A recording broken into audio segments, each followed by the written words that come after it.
Hello, I'm Marc Meltonville, one of the food historians here at the Royal Palaces, and I'm stood in the King's Chocolate Kitchen at Hampton Court Palace, the room used to make a pot of hot chocolate for His Majesty's breakfast every day. And I want to make a pot of hot chocolate for you to try at home, something rich and tasty. But if you're here in a Georgian kitchen, you can't just start with a block of chocolate. You have to actually make it. You had to process the chocolate here in the kitchens. Now, I won't ask you to make your own chocolate, because that would take at least a month. Opening the cacao pod and then roasting the beans that you find inside. Then shelling them to find the tiny cocoa nibs, which you need to grind to a paste for hours and hours, before pouring it onto waxed paper and then leaving it to dry for a month. I'll use one I made earlier, but you can use any high cocoa solids chocolate. 80% or more is best. So now we have the ingredients to make ourselves a chocolate drink fit for a king. Most Georgian chocolate drinks were made with water because the chocolate was so rich and expensive. Sometimes they used milk and sometimes they used alcohol. It says wine, sherry or port. And I thought a port chocolate drink would be the perfect one to try. We're going to need a pot to cook it in.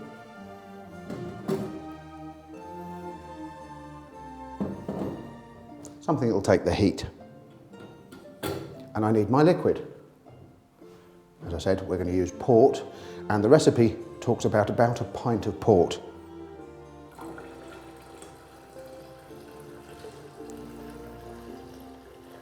There we go. To a pint of port, they suggest you put 1 ounce of pure chocolate. If you're using modern chocolate, you might want to put a little bit more in. Our cakes are pure chocolate. They come off the waxed paper, and we break up 1 ounce and pop it into the port. There's no natural sweetness in the chocolate at all. Our sugar starts off as a loaf, a huge great lump that comes into the palace, and someone has to grind this up for me. I think chocolate port's going to need 2 or 3 tablespoons. When you heat alcohol, it goes bitter, so you always have to put a little bit more in than you think, but do it to taste.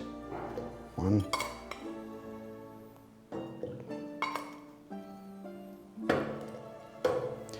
And the last ingredient seems a little bit odd, but it's going to add some thickness and hold all the chocolate together. Just the back of a spoon, tiny little bit of plain flour. Now that just needs cooking on the stove until it's all melted together, almost boiled, just so the few bubbles start appearing around the edge of the liquid.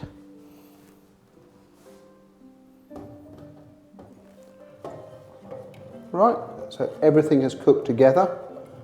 It's almost boiling, but not quite. And we have ourselves a pot of hot chocolate that's fit for a king, but it needs to be served for a king.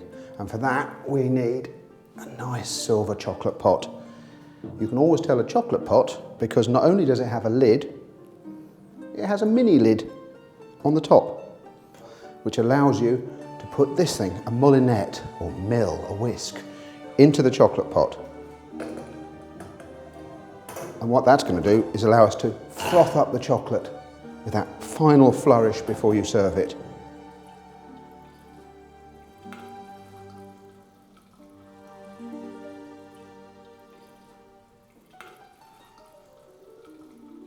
We can then give it that final few stirs, bring all that chocolate together, bring the sugar round, and